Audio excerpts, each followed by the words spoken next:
today, inshallah, in this live webinar, I'm going to help you learn the four secrets.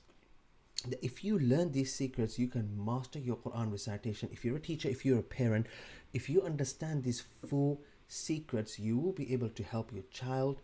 You can become a very good teacher if you just understand these four secrets. The reason I'm saying this because I've been a teacher for the last 13-14 years. I've been a passionate teacher, obsessed teacher.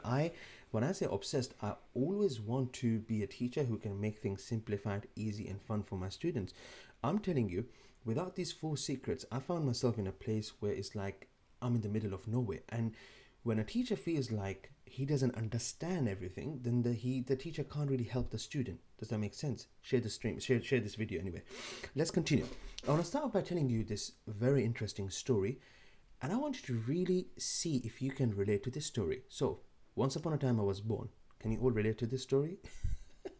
Were you born? So here's what happened, yeah? I was born in Medina. My parents from Pakistan, they came to Medina. So basically I'm a Madani. Born, raised up in Medina. I started going to Quran classes age of 3. My mom used to go to this Bengali appa. I started going with her. Age of 3, I started learning Quran. I remember age of 4, 5, learning this book, black and white book. Photocopied this book. And it took me 14 years to finish learning my Quran. And this is me taking my ijazah from a teacher in Masjid al-Nabawi. And this is when I was 21. Now, I want to inshallah ta'ala share a lot of things with you, but most importantly, I want to share how I went from, learning Quran, my entire journey. And in this journey, you are going to find some secrets, some interesting things. Before I present you the 4 secrets, you're going to find something here that you are going to inshallah relate to. Okay, so age 17, I stopped learning, my Quran learning stopped, and I became a teacher. I was 17 years old. When I became a teacher, guys, I was teaching in Medina. I was teaching in my home. I was teaching in my garden or, chat. And I also taught in Masjid al-Nabawi, alhamdulillah. This is one of my first pictures. I took it next to a teacher. I was getting this training and I was really excited. Yeah, I'm a teacher in Medina, in Masjid al-Nabawi. It was almost like a dream for me. Wow, I became a teacher in Masjid al-Nabawi. And this is me teaching, group of students, people who came for Umrah and Hajj in Medina. And I also taught, group of adults.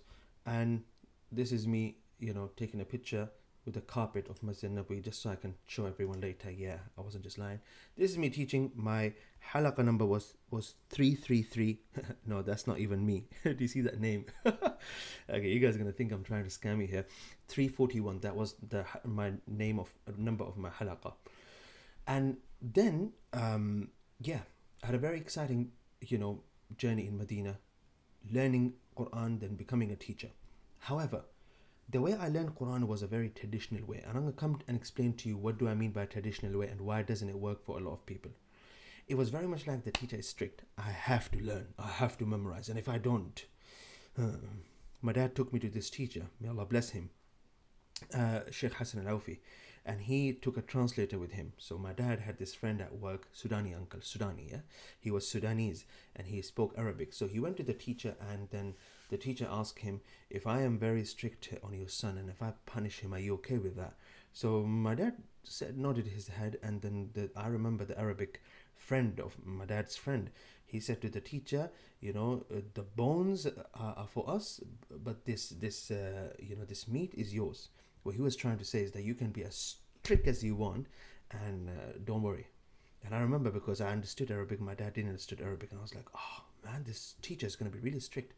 So this is how I learned Quran, very traditional method, very traditional ways. However, when I came to the UK, this is when I was 21, I started teaching Quran. The traditional methods did not work for me, so I had to find something more suitable. And I remember struggling for a very long time to it's like, how am I supposed to teach students without being strict? To answer some of your question, I really like how Quran, you have to be strict, you have to tell someone, you have to threaten them, and this is how people are going to learn. Yeah. And so I taught in the UK, I taught one-on-one, and I taught in a madrasa, and I taught in big masajid, in small masajid. I even, did some lectures in universities trying to help people understand how to learn Quran and all the rest of it. In some masajid, that's me. Can you believe that's me? And so I had to change the way I teach. However, I found something very strange. I learned Quran in a very traditional way, and I learned in a specific environment. Would you guys believe this? When I finished my Quran, I didn't know how I got to the end. So I finished Quran, I can recite 604 pages of Quran off by heart. And I'm a Quran teacher, but I don't know how I got there. And so, when I was teaching, I realized a lot of my students, they're struggling. And I couldn't really help them. Back when I was in Medina, if I go back, I was a very successful teacher. I started off age of 17 teaching in something called Jam'iyya Khairiyya. 4 years later, I was one of the best teachers in Medina using very traditional methods. But when I came to the UK and I had to find something not traditional, something modern, I was lost and I could not help my students. So I was 23, I went back to Medina, and when I went back to Medina, I went to literally every teacher I can in Masjid Nabawi, and I said to them, why do we teach Qaida? Why are we teaching this? Why is it that people who are not in this country, they learn this? I was really trying to figure it out. And so for the first time in my life, it actually makes sense to me. For the first time in my life, I came to this realization, this is why people learn Qaida. This is why people learn Tajweed. I didn't know exactly what it takes to get someone from knowing nothing to become a fluent Quran reciter. Why? Because I was born and raised up in Medina, it was more of installed in me. Yeah, it's like, someone just installed it and it just worked. But when I saw people struggle, I was a passionate teacher. I really wanted to help them, but I didn't have the methods. So look at this interesting thing, guys. It took me 4 years to master the first 4 parts of Quran. Can you believe that? 4 years. Yeah? How many parts are there in Quran, guys? 30 parts. The first 1, 2, 3, 4, it took me 4 years to master them. 4 years to learn them, yeah? I'm saying the word learn. I didn't even master them. But it took me only 40 days to memorize the last 4 parts of the Quran. It's the same portion. First 4 took me 4 years. Last 4 took me just 40 days. So what happened there? If I ask you guys this question, if I tell you you can memorize 4 parts of Quran in just 40 days, would you not want to know how? 4 parts of Quran, 80 pages of Quran, you can memorize them, you can learn them, memorize them, master them in just 40 days. You would be interested, you would want to know how, right? So, there are a few things I realized as I went through this entire journey. Sorry, someone's saying the sound is very low. I'm glad you said it, so I can do something about it. Guys, is this an issue for anyone? Is the sound is too low? Sorry, I think I'm a bit far from mic. So I'm going to do it this now. Okay. Thanks for letting me know, guys. Yeah. Sorry, this is going to sound like a... Okay. I'm going to bring this a little bit closer. Yeah. So, where were we? Okay. Alhamdulillah. So, my journey has been 4 years. Yeah, just to learn in this. And then, like I said earlier, I finished learning the entire Quran and had no clue, no idea how I got there. So I became obsessed by finding what does it take for me to walk someone from this journey, from knowing nothing to making them someone who can recite Quran fluently. So I discovered this thing. Yeah, I discovered this interesting thing, and that is, it's like a secret. Yeah, it's like a hidden treasure that a lot of people don't know, and that is, did you know words and letters in Quran are repetitive? I'm going to go back to this diagram later. Words and letters in Quran are repetitive. If I were to open a page of Quran to you right now and show it to you, you would know exactly what I mean. Look, this is Surah Al-Fatiha. This is Surah Al-Fatiha. How many times would you see the word Allah in the Quran? You see that I'm highlighting it in red. The answer is many, many times. Yes? Look at Surah Al-Fatiha. Look at this, Ar-Rahman Ar-Rahim. And then here, Ar-Rahman Ar-Rahim is repetitive.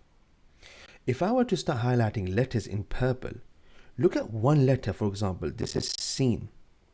Look at how many times Seen repeats itself. This is Seen. This is Seen. This is Seen. Now the question is now, if words and letters in Quran are repetitive, is it easy to master or is it hard to master?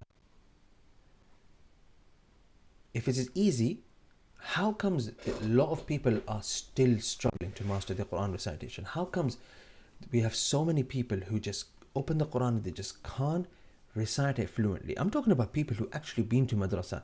Most of you have had some sort of Quran learning, traditional Quran learning, some sort of, you went through a system where you learn Quran. How comes most people are struggling? Why are they struggling? And here's an answer.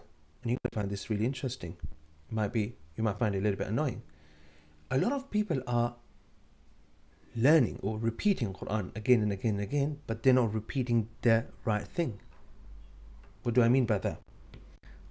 If this is an entire Quran, guys, a lot of time people would go through an entire Quran again and again and again, assuming and thinking they will master it.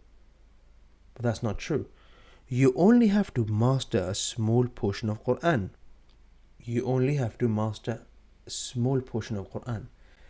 And if you do that, then the rest of the Quran becomes really easy. But you don't have to learn it, you need to master it. Not the entire Quran, a small portion of Quran. Why? Words and letters in Quran are repetitive. Remember I said that? So unless you're doing something wrong there, you should be very fluent in the rest of the Quran. The rest of the Quran should become easy after you learn just a small portion of it. Okay? Now, let me help you understand something. Most people, when they're trying to learn Quran, they are not mastering a small portion of Quran. This is why when I was learning the first 4 parts of Quran, it took me 4 years, I wasn't really mastering it. I was just reading it again and again and again, and it wasn't really doing anything for me. I see some comments here, people are saying, practice, you have to practice. But you have to practice the right thing. You have to practice the right thing, because if you mean by practice just, I need to read the Quran, the more I read it, the better I get, that's not true. And I'm going to tell you a story, and I'm going to tell you why. I had this student who was very sharp. I can't remember his name. His friend's name was Ayan. This student was brilliant, smart, and he was very hardworking. MashaAllah, he didn't have any behavior issues. So when I was teaching him here in a masjid close by, this kid would read, and he would read non-stop. Well, I realized every time this student, I'm teaching him something, he comes back and he reads it wrong the next day. So I kept fixing it for him until one day I asked his dad, and he said, yeah, we got him to sit at home and practice. I said to him, practice, what do you mean? He said, well, wherever you teach him, we got him to sit there and read it again and again and again. Then I said to him, but who is listening to him while he's reading? He said, his mom. I realized the problem. The problem is he's repeating something wrong again and again and again. Let me explain. If you read Surah Al-Fatiha wrong, doesn't matter how many times you repeat it, you're still going to be reading it wrong. If you repeat this particular verse of Surah Al-Fatiha, if you repeat it enough number of times, you will end up memorizing it. The problem is, you will be doing it wrong. So let me prove it to you. If you read this and you say, Bismillahir Rahmanir Rahim, and if you do that,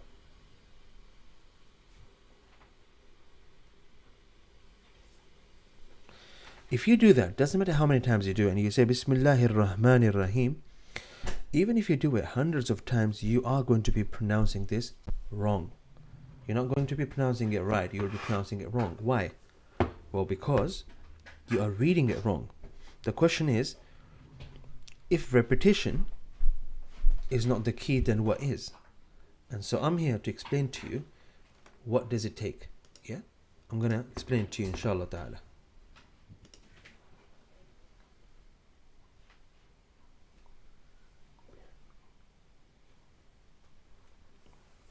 Okay. Sorry guys, give me a second. Okay. So far, are there any questions, guys? Can you relate to what I'm saying? Are you guys understanding what I'm saying? Sorry, I'm not used to this, so I'm doing it like for the first, second, third time, so I'm not really good at it, but it'll take me time.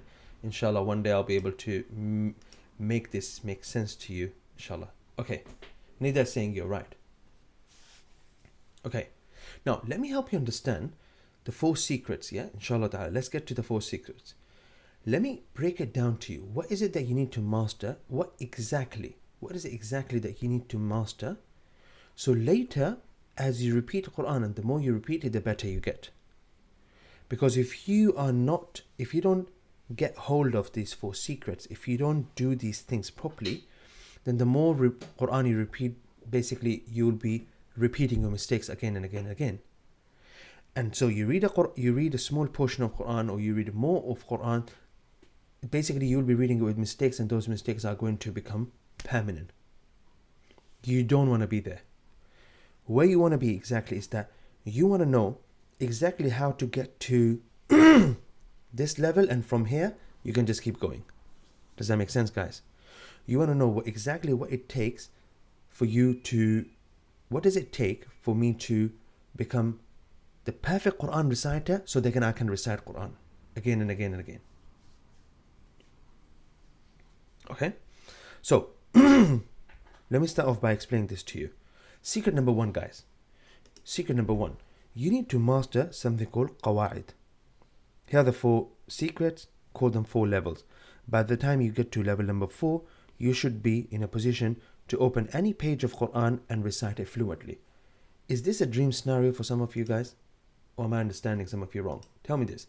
Do you want to be in a place where you can open any page of Quran and you can recite it fluently, easily?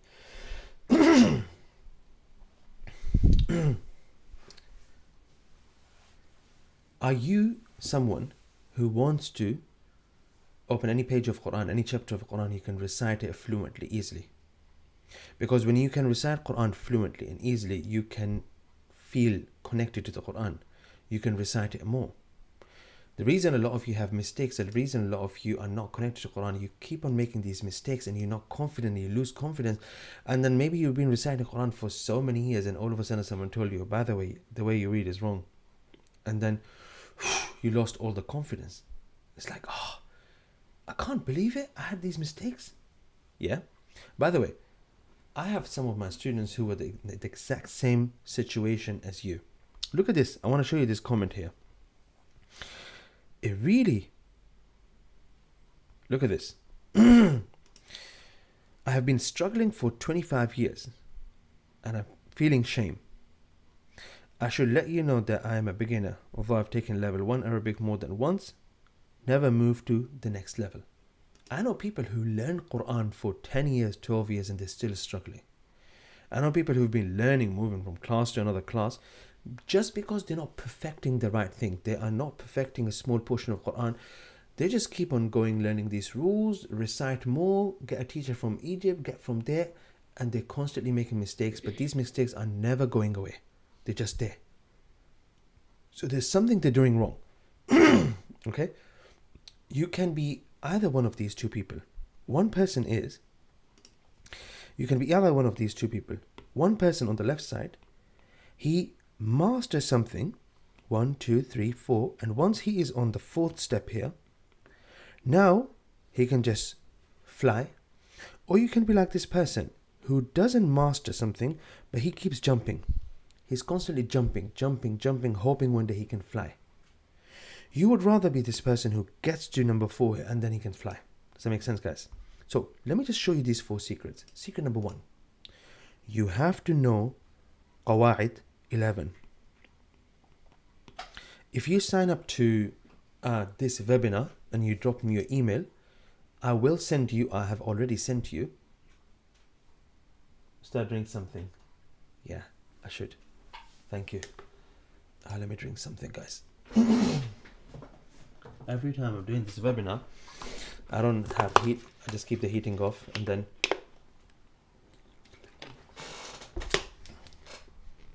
I should have tea with me when I'm doing this webinar. Actually, if I have tea with me, then I have to offer all of you tea. Secret number 1, you have to know 11 rules. What are these rules, guys?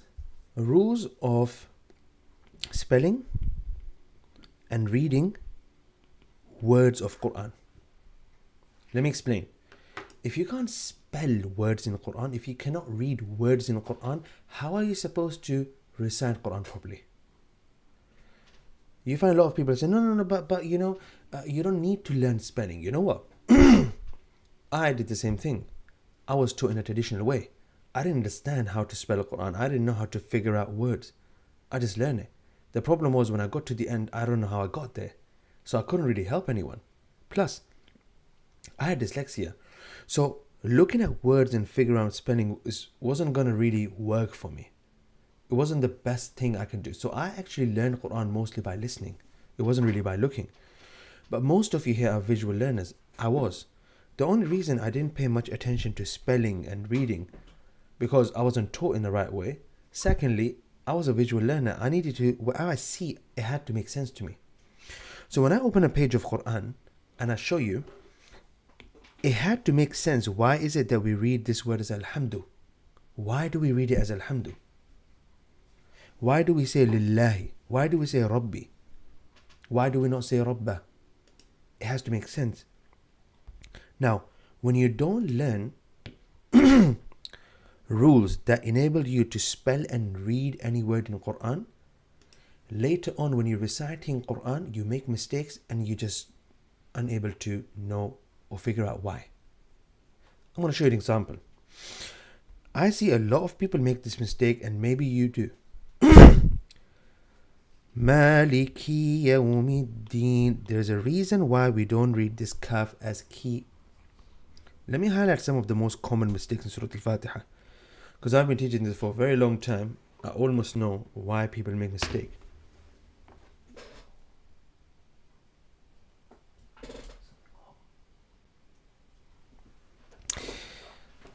Have a look at this.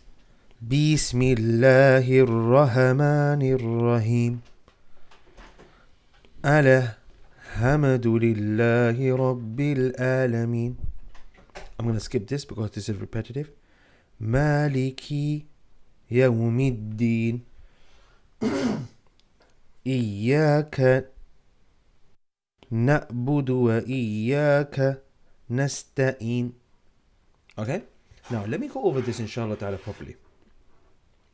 When someone reads this word at Maliki, it's telling me that they don't understand how this word is spelled. So they don't know why is it that we're actually reading as Maliki. When I teach my student, I want them to understand. I want them to understand their mistakes. Why? Because when you understand your mistakes, then you can avoid your mistakes.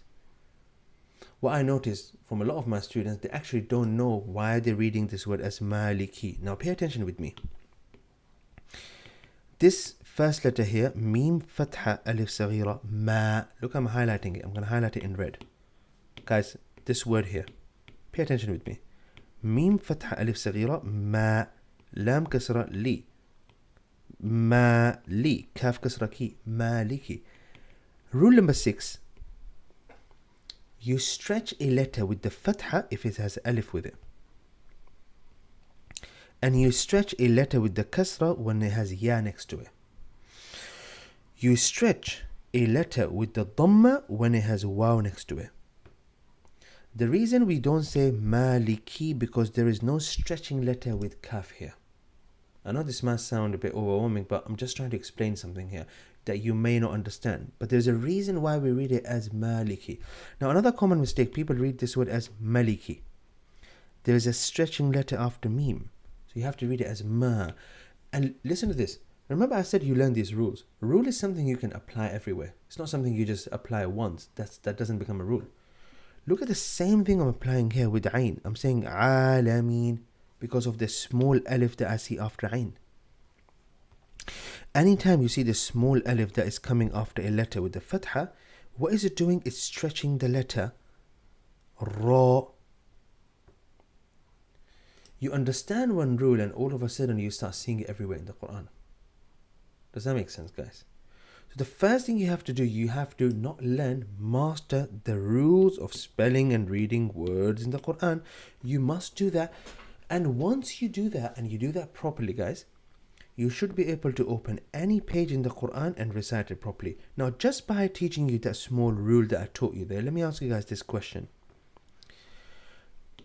A, should I read this word as ala or should I read it as ala? A or B? Ala or ala? Drop me a comment, let me see.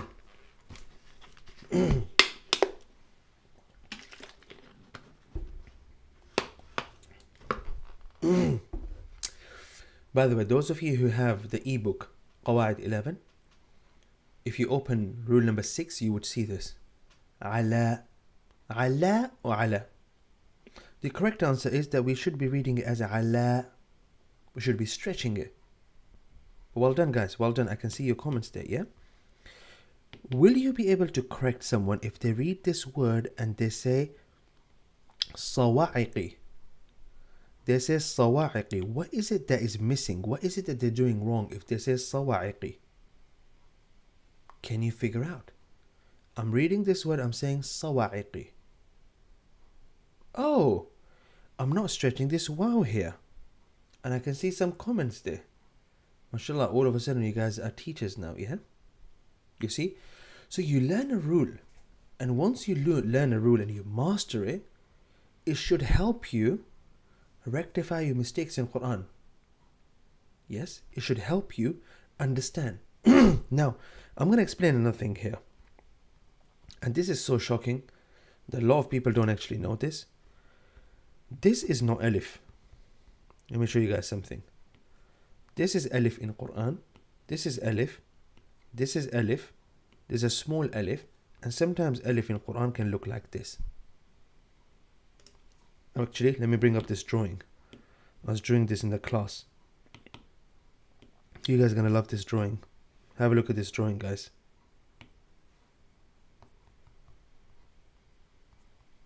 Look at all the blue ones, guys. This is how alif looks like in Quran. However, these are all the alifs. So let me go over it real quick, guys. Alif can have this round circle on top. Alif can look like a small thing here. Alif can look like this. Alif can have a mud on top. Now look at all the ones in black here. This is Hamza. This is Hamza. This is Hamza. These are Hamza. Do you know that alif is not pronounced as Hamza? Hamza and alif are completely two different letters. Alif in Quran is either pronounced as alif or we pronounce alif as the sound. So if I go back to that page that I was showing you, you see when we say maliki, maliki, you see that sound, that the stretching sound after ma, that's alif. Hamza, on the other hand, is pronounced as a, e, or u. Hamza, on the other hand, is pronounced as a, e, u. I want to ask you guys this question. When I start Surah Al-Fatiha and I say Alhamdu, is the first letter alif or Hamza? Drop me a comment. Is the first letter alif or Hamza when I say Alhamdu?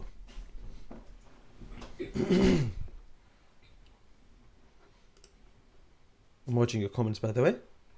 Keep going. There we go. There we go. It's Hamza. When I say Alameen, I'm not saying Al-Alameen. I'm just looking at this word here. Alameen. I'm starting from Ain.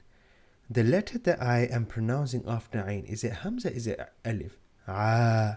Alameen. You will be surprised if I tell you there's so many people who do not recognize Hamza and Alif. They actually read Hamza and Alif wrong. I'm gonna show you another thing. The word Allah. The word Allah in Quran. Does it start with Alif or Hamza? I know this might come as a news to some of you. When we write the word Allah, the first letter is not Hamza, it's Alif. Sorry, it's not Alif, it's Hamza. The first letter is Hamza. That's why you would see this on top of it in the Quran. Allah. So e, u. That's Hamza. Shaitan got stuck in my throat. A'udhu billahi minash shaitanir rajim. It's not going. Do you guys see that? So if you don't identify letters right, if you're not recognizing letters, how are you supposed to recite Quran right? So the first thing is, guys, master it with me, master it with someone. Go find a jinn to help you master it. You need to know how to spell and read words in the Quran. If you do not do this properly, you will struggle later on.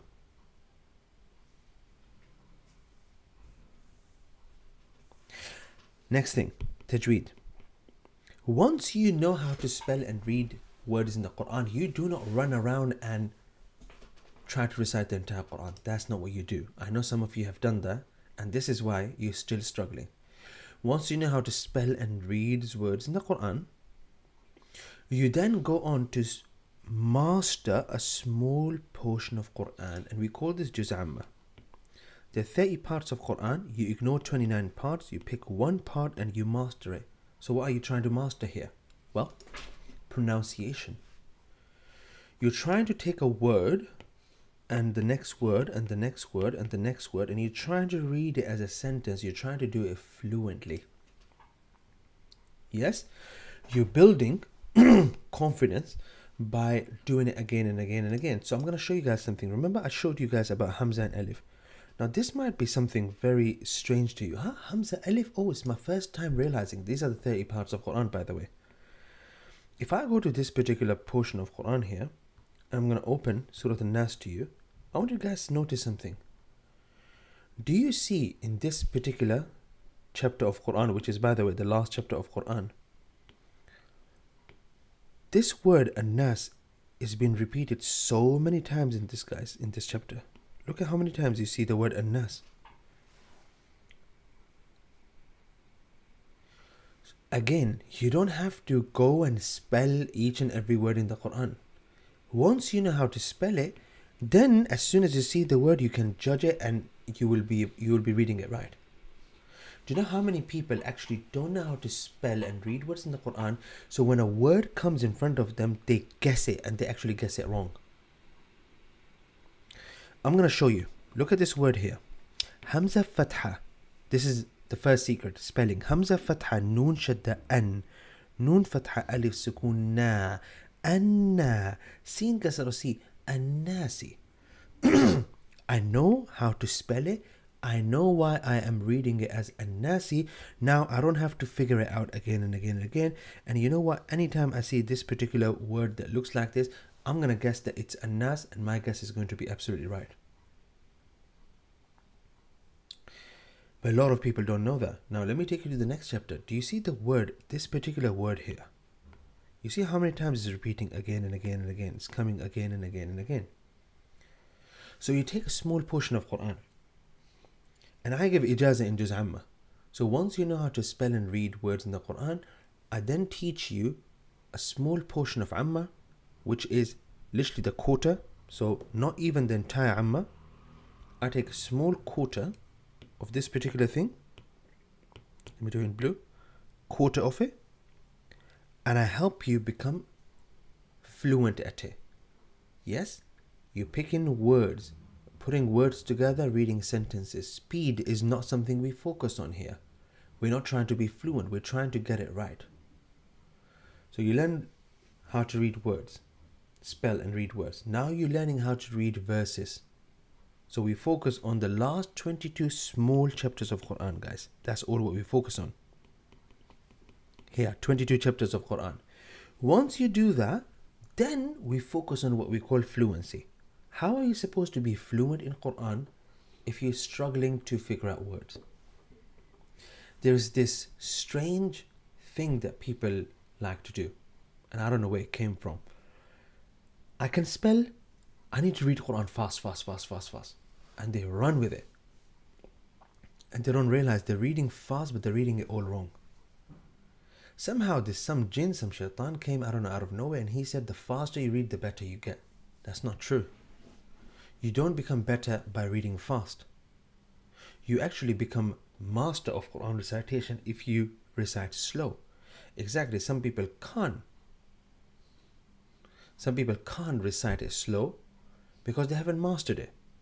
Okay, so let's go back to inshallah ta'ala the 4 secrets I spoke about. After you learn spelling and reading, that's number 1, guys. Then you need to take a very small portion of Quran, which is just a quarter of the 30th part of Quran, and what you do, you become good at it. You are perfecting your pronunciation, you're perfecting recitation of verses. Step number 3, now you focus on the 30th part. You look at 22 pages of Quran and you try to master that. Why only 22 pages, guys? Why can't I read the entire Quran? Because words and letters in Quran are repetitive. If you master just this small portion of Quran, you should be able to do the same with the rest of the Quran. Once you do that, and you get your ijazah in Juz Amma, you should be at a stage where now you can open any page of Quran and you can read it fluently. You should. If you're not, it means you've done something wrong. It means there is something that has gone wrong. It means there's something you did wrong. So when I hear people reciting Surah Al-Fatiha and they make some of these common mistakes, I know where the mistakes are coming from. Just by hearing their recitation, I can guess where these mistakes are coming from. So I'm going to do something. I'm going to go over this entire Surah Al-Fatiha, but I am going to do it using the 4 secrets. Yeah? I won't be able to do the entire spelling of the entire chapter, but I'm going to show how to do it with one particular verse here. I'm going to pick this particular verse. And I'm going to help you master this like very slowly. Yeah, very slow. And I'm going to apply these 4 secrets. Are you guys with me? Who's ready? Who's ready? Who's ready, guys? Okay. Q&A right at the end, guys, yeah? Okay. Most of you know Surah Al-Fatiha because you heard it so many times. Today, you're going to know Surah Al-Fatiha because you learned it from Ustad Hamza. This particular verse of Quran, why do we read it the way we read it? Look at this. Mim fatha alif saghira ma. Lam kasra li. Mali. Kaf kasra ki. Maliki. Rather than trying to read the entire verse, I spell one word. Why? Because I am focusing on one word only right now. Maliki. Ya fatha waw sukun yaw. Ya fatha waw sukun yaw. Mim kasra mi. Yawmi. Let me say both words together. Maliki yawmi. Hamza fatha dal shadda ad. Dal kasra ya sukun di. Ad. نون كسرني الديني مالك يوم الدين. Look how I spelled each and every word. By the way, you will become someone who's able to do that once you learn the 11 rules of spelling. Now, when I teach my 11 rules of spelling, I'm not going to go and teach you. This is rule number 11. When you start with rule number 1, I help you identify letters. So let's go over the 11 rules right here, right now. First, you should be someone who's able to, rule number 1, identify letters. This is meme, this is meme, this is ayn, this is ya, this is noon. Next, you should know how to, rule number 2, you should know how to read letters with fatha on top. Meme, fatha, ma. This is not meme, fatha. Ta fatha ta. Noon with the fatha is na. Ta with the fatha is ta. Meme with the fatha is ma. Rule number 3. You should know how to read words with the kasra underneath. Dal kasra di. Dal kasra di. Ba kasra bi. Ba is no longer ba, it's bi because of the kasra underneath. Rule number 4, you should know how to spell and read words with the dhamma on top. Ba dhamma bu, dal dhamma du, noon dhamma nu. It's no longer noon, it's nu. Next, you should know how to read silent letters. Silent letters, you can't really read them on their own. You have to read a silent letter with an active letter that came before it. So here, ya fatha waw sukun yaw. No silent letter in the Quran is read on its own. Hamza kasra ha sukun eh. Hamza fatha noon sukun an. No silent letter in the Quran is read on its own. Rule number 6. You need to learn how to spell active letters with stretching letters. ضاد فتحة ألف مد ضا. الراء فتحة ألف صغيرة را. ميم فتحة ألف صغيرة ما. عين فتحة ألف صغيرة ع. Stretching letters can be alif, can also be ya, mim kasra ya sukun mi. It can also be wow, ضاد ضمة واو سكون ضو. You learn your stretching letters. You see, as you're learning more and more of these rules, slowly you're able to spell and read more and more words because you're learning more rules. By the way, I don't just teach rules like the way I'm teaching right now. This is more like an overview. The way I do it, I take one particular rule, Fatha for example. I teach you one letter at a time. Then I take the same chapter, for example, rule number 2, yeah? And then we apply it in 2 letter words. Then we take the same thing, but now we are learning 3-letter words. We practice. Then you go to 4-letter word. So each one of these rules is like a teacher in different stages, so you can master it. Not just read it, master it. Next, you learn how to read lean letters. Lean letters are easy letters. For example, ya fatha waw sukun yaw. That's an easy letter. I'm going to leave that on the side for now. Next, you learn how to read words with tanween. We don't have any tanween here. Tanween is when you have 2 fatha, 2 kasra, 2 dhamma. Dal fathatain dan. Yeah, dan. Anything with fathatain, kasratain, dhammatain has this sound. Mim dhammatain mun, ba dhammatain bun.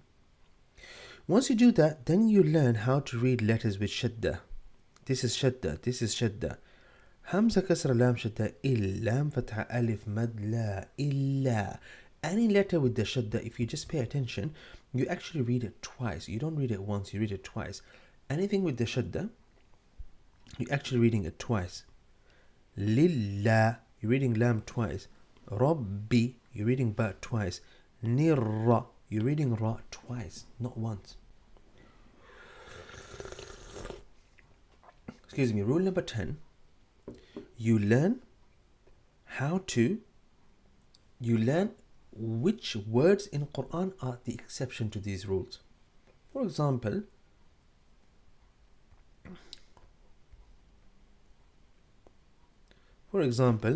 this is Hamza, but in this particular scenario, we are going to skip it.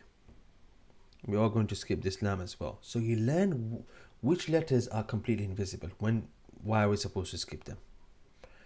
Rule number 11, you need to come to Quran and implement everything you have learned. And then you realize this is Maliki Yawmiddini, but when you stop here, it becomes Maliki Yawmiddin. So now, although this word was dini, you're learning that in Quran the word is deen. Any letter, let me just explain this rule. Any letter that is ending with the fatha kasra dhamma, when you stop, you silent the last letter. You never stop at a active letter. Now, every time in Quran you stop, the last letter have to be silent. Look at this. Mustaqima, this is mustaqim. Nasta'inu, you say nasta'in. Dallina becomes dallin. So you learn how to bring all of these rules and everything that you learn and how to implement them in Quran.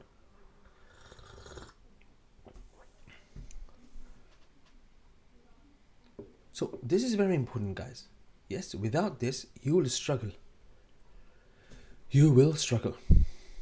So once you master that, inshallah, then in level 2,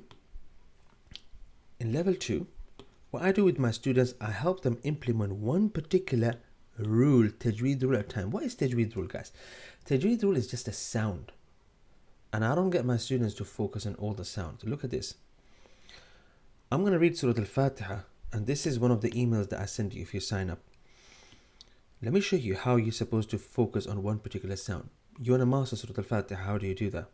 Focus with me on everything I'm highlighting in green, guys. This is the whispering sound.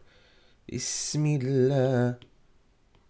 Bismillahir Rahmanir Rahim. Alhamdulillahi Rabbil Alameen. Ar-Rahmanir Rahim. Focus on the whispering sound. Maliki Yawmiddin. Iyyaka na'budu wa iyyaka nasta'in. If I can stop here, if I can go back, focus on everything I highlight in blue. It's very important. Bismillahir Rahmanir Rahim. Not ar-Rahma, Ra. Rahmanir Rahim. Alhamdulillahi Rabbil Alameen. These are full mouth letters. Ra. Not Ra. Ra. Ar-Rahmanir Rahim. Ra. Maliki Yawmiddin. Iyyaka na'budu wa iyyaka nasta'in. I want to get you guys to focus on a different rule right now, and that is focus on letters that come from the middle of the throat. This is something a lot of people read wrong. Bismillahir Rahmanir Rahim. By the way, when you learn rule number 1 with me, which is you identify letters, you have to make sure that your ha is not same as ha. If you identify letters wrong, you're going to spell them wrong, you're going to read them wrong, you're going to recite Quran wrong. Are you guys following? Alhamdu, this is ha, this is not ha. Alhamdulillahi Rabbil Alameen. Ar-Rahmanir Rahim. Ha. Ha and Ain. So everything I'm highlighting in purple is coming from the middle of the throat. Maliki Yawmiddin. Iyyaka na'budu wa iyyaka nasta'in. Ain. Now I know this may look like, okay, I need to fix this. I need to know. You learn all of this. Yeah? I'm just trying to. Secret number 3, when you're trying to become fluent at this, yes, I get you to read this, and sometimes what happens, some of these common mistakes, they come to the surface. I end up identifying this pattern where you have certain mistakes, so I highlight them for you. Then step number 4, or secret number 4, once you become very good at one small portion of Quran, which is the 30th juz, you can just go and do the same with the rest of the Quran, inshallah. I have some students who finished level 1, 2, 3, 4. Some of them started from level 2 and 3. And some of them only started with level 3 and they finished it. And now they can literally open any page in the Quran and read it. No challenge. I'm not saying they read it very fast. I didn't say they finish Quran every day. I'm saying they are very fluent with the Quran recitation.